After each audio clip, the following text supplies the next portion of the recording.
Perfect. Thank you, Hannes. So, is that okay for volume? Good. So, we've had some great sessions today. Some of them tie in quite well to what we're talking about. One difference being that they tended to go a little deeper. There were some demos and an amazing ability to go through a lot of slides in a short time. I only have a few slides and I don't have a demo. Usually I have enough time in 20 minutes to talk about what I had for dinner, so it's a little bit more difficult when it comes down to explaining an important strategic issue like that being created by encrypted traffic. I think most of us are aware of the problem. It's in the back of our minds, and what I'm hoping today is have a strategic discussion in terms of getting a grasp of what the problem is, or what the situation is, and the challenge to our attack surfaces, respectively, and what we can do about it from a decision perspective, what choices we have, and how we can attack this problem as opposed to leave it. So encrypted traffic is an interesting dual problem. It creates a paradox. Things like the Snowden affair and just people's general better awareness that the internet is not completely safe and there are bad things out there has led to a significant use of traffic. And I don't know if these stats are very clear, but anyways, based on numbers from Gartner and from NSS Labs, the estimate is roughly that about a quarter of traffic on networks coming in and out is SSL or encrypted in some way or another. And what's interesting is those same analysts have predicted, and this is actually stuff that we've also been able to detect. We've done a lot of network traffic tests for companies. We perform a free service known as BC360, where we let companies get an idea of what traffic is running on their network, mostly from a performance perspective, but it also gives us insight into this as well. And our numbers come out to about 20 to 40% of most companies that we've tested. The traffic running outside of their networks tends to be encrypted. And that's growing significantly. And what we're seeing is that you hear a lot of talk around asking why all traffic. I can't remember who it was this morning that stated something that has affected HTTP in general. It's becoming less. There's less sense in using that. And like why don't we encrypt everything? And moving to that scenario. So they're predicting that traffic will grow at around 20% per year. As we see things like SDKs coming out that embed that capability into different apps, it becomes easier and easier to develop applications for it, easier to switch those options on from an IT perspective. And so we are going to see that get to a point where at least we can realistically expect in the near future, more traffic will be encrypted than won't be encrypted. Now the paradox comes from the very simple fact that I think most of us are aware of, in that SSL traffic blinds our network security mechanisms to that traffic. It's great to keep outsiders from being able to see what's in that content, but it creates a much more significant problem to IT administrators and organizations looking to keep that traffic secure, understand what's happening, look at threats, look for signs of data exfiltration, find underperforming applications. All of that becomes impossible when it's all encrypted. Now, the NSS Labs has noted, and they made a pretty blunt statement, that network security devices, and we can extrapolate that to say network security infrastructures, that lack the ability to inspect SSL traffic, allow attackers to remain undetected. I don't know how many of you got to see my colleague from Palo Alto this morning. He had a great session where he actually showed Zeus in action, and he was able, with a very simple option, to just flick on encryption. And he was the one, actually, now that I think of it, was the one that said, so from an attacker's perspective, that it makes no sense to use HTTP. HTTPS is readily available, and with this, it's a clear attack vector. It's a clear, easy way to be able to circumvent the majority of security infrastructure that lies on corporate networks. And because of that, we see this paradoxical situation that the very tool, SSL, that's being used to protect information is being used by attackers to protect their own information. This is going more mainstream. That same presentation this morning from Palo Alto showed quick ways that people can develop their EXE to do whatever form of attack, whether it's exfiltrating data, whether it's installing malware, communicating with the CNC server, whatever the case may be, and quickly wrap that in and basically make it unseeable by signature-based tools like antivirus. It's going to be lifting that next step. The ENISA, European body, has noted that more and more of these exploit kits themselves are building that functionality, and it's commoditizing, if you will. encryption is becoming a commoditized capability. It's becoming a best practice in the field. And so what we're seeing is that is going to become more and more the case.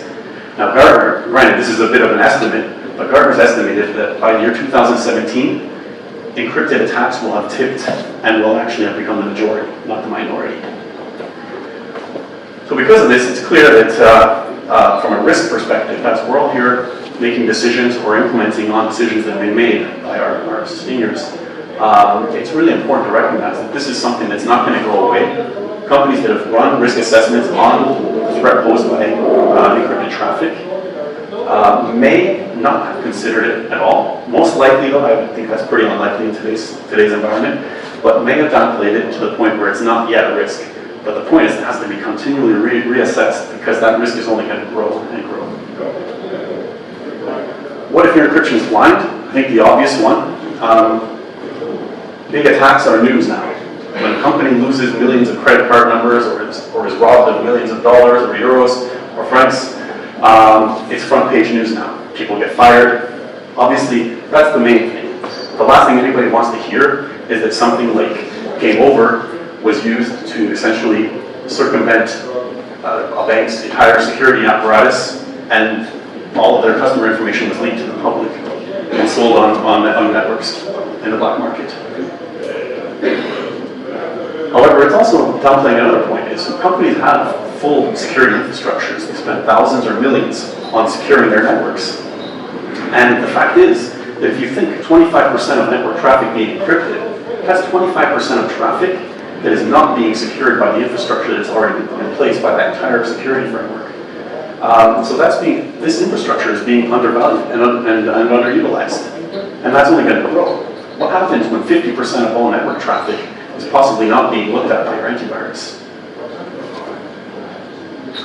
Other key elements are around the implementation side. If you're looking to prevent data exfiltration from a bank's perspective, protecting customer or financial data, if you're in the pharmaceutical industry, recognizing that creating a simple encrypted channel out of the network is a way to basically ensure that data loss prevention system isn't going to be able to detect it. That any communication with the CNC server, any sort of spreading of that compromise is also being undetected. These are significant issues. And finally, regulatory compliance.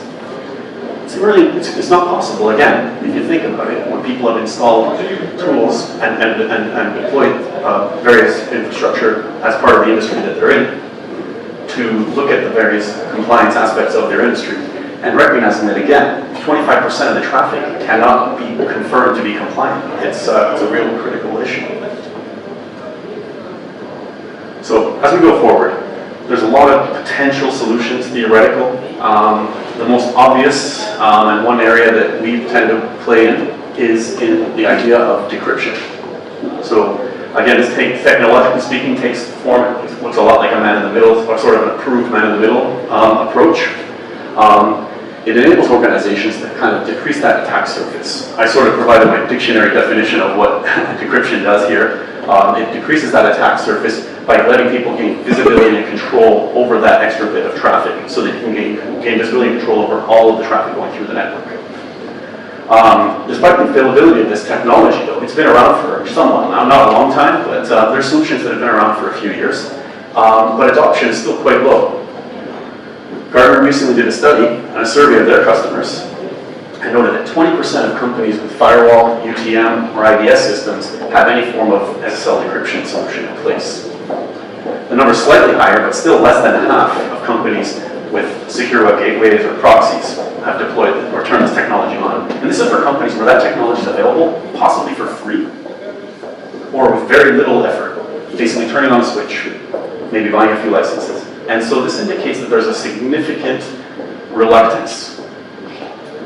Now, despite all this, one thing we've seen with our own sales pipeline, but we're seeing it in the industry, is that the growth of the SSL encryption field will significantly increase. It will steadily grow. A lot of it will be in line with the fact that, again, as I mentioned, these ongoing risk assessments will show that more traffic is being encrypted. It will be increasingly be used by attackers, and therefore, what we're going to see is that that risk eventually outweighs any potential downsides, and therefore people are going to look at the options that are available. Additionally, major events like breaches, for example, if we hear of that one big attack on a bank that used SSL to exfiltrate data, will lead to two things. First, it will have a significant impact on the standards themselves. For instance, everyone heard of Heartbleed, and there's already talk about using different stacks, different ciphers, things to that effect. But it will also lead to adoption spikes for SSL.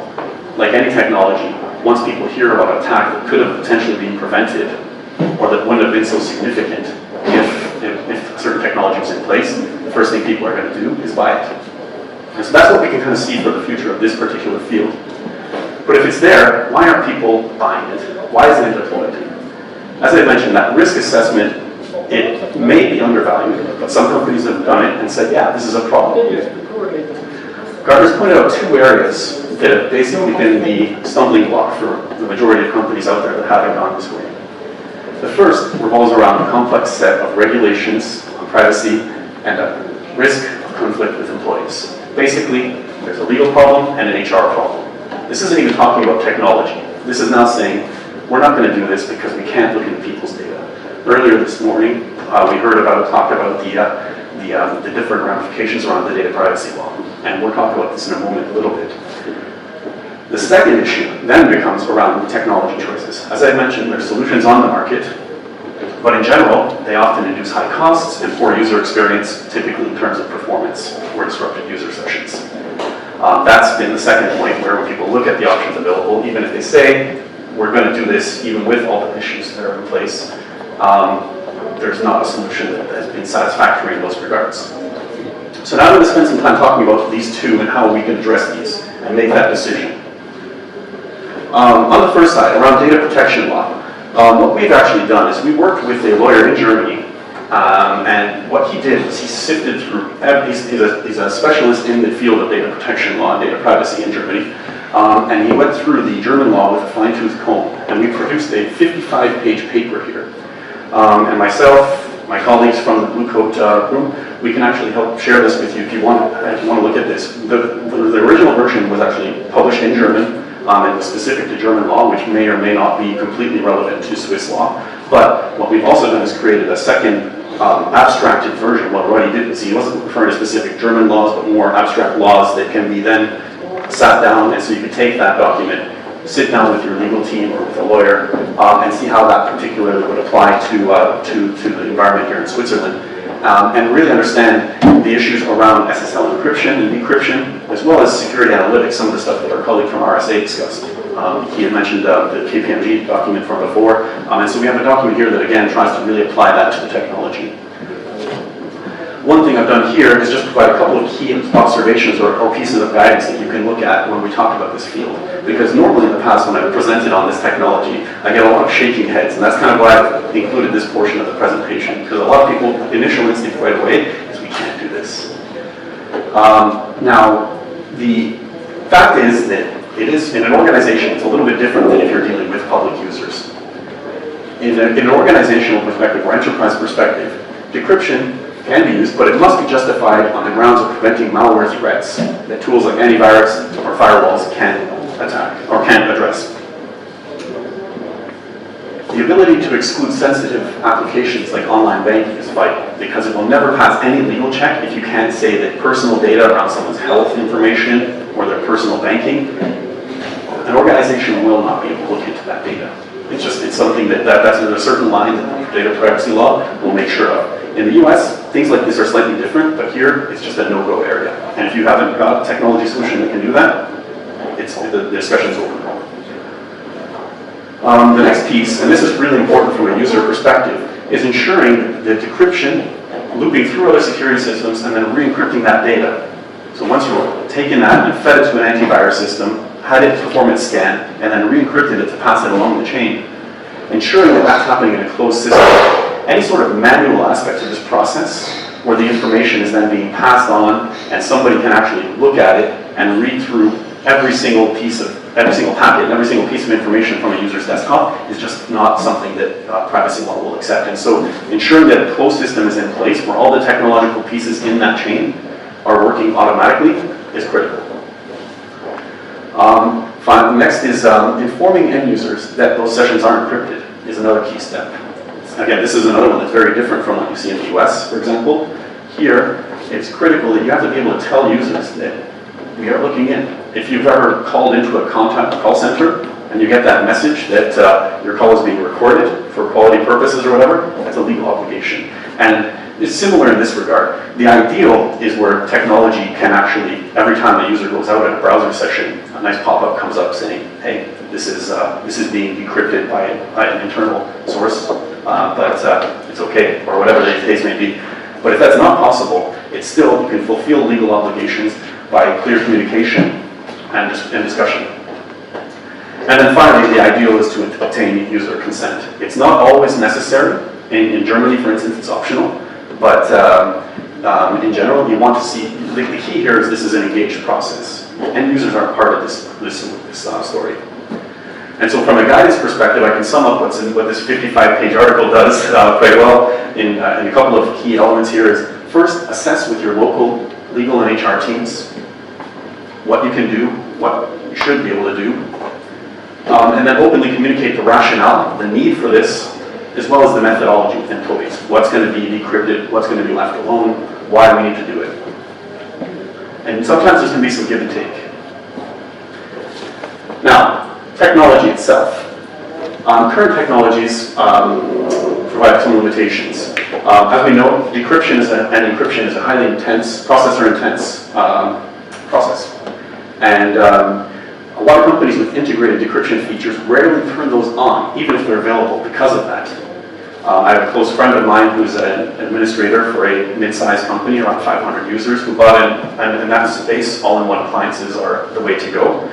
He bought a solution that happened to include one of the key selling points being SSL encryption and visibility.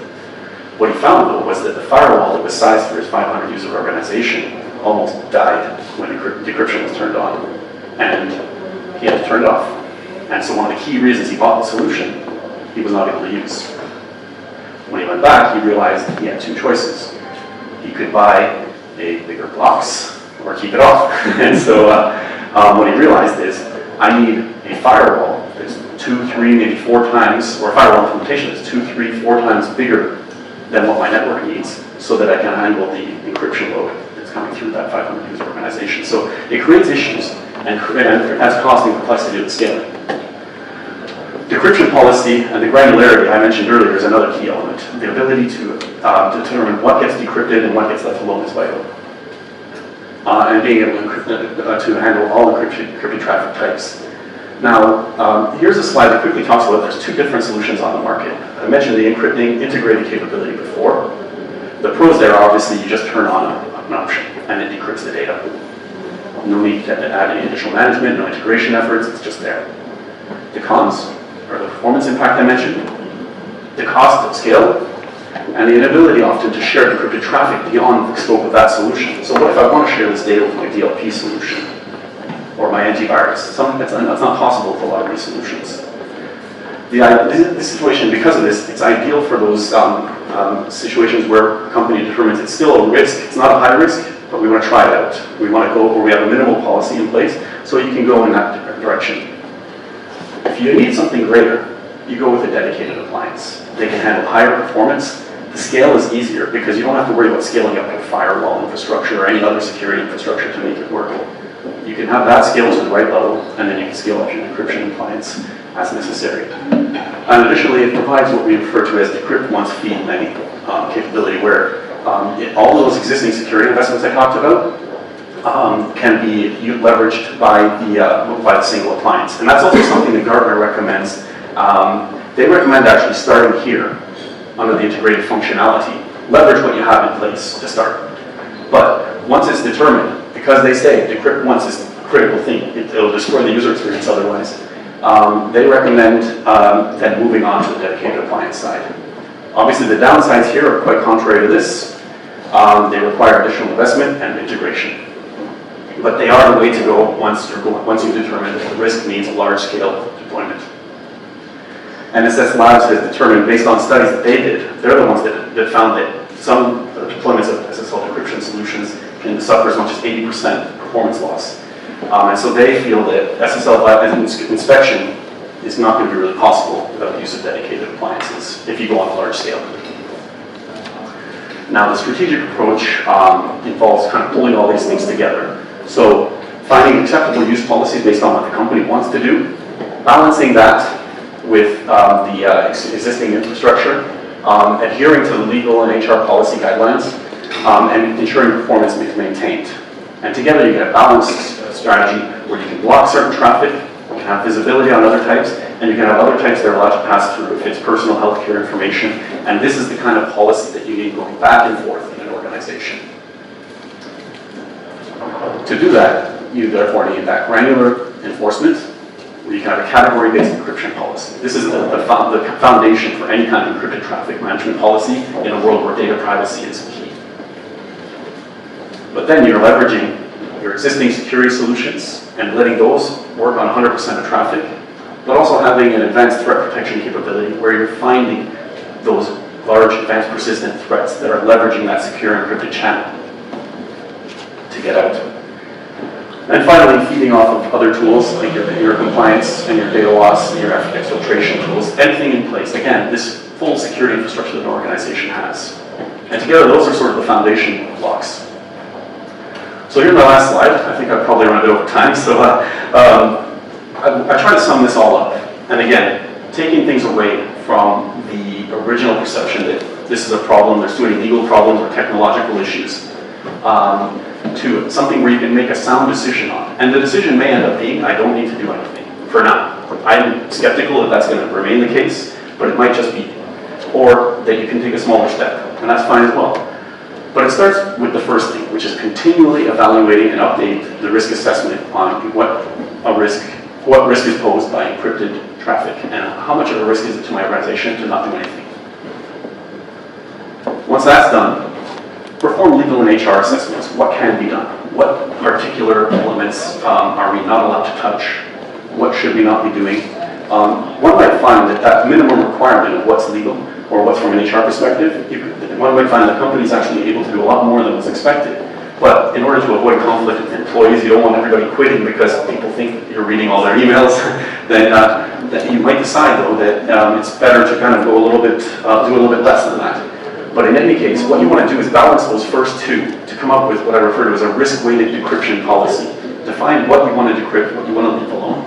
That'll help you then communicate that process and that policy to users.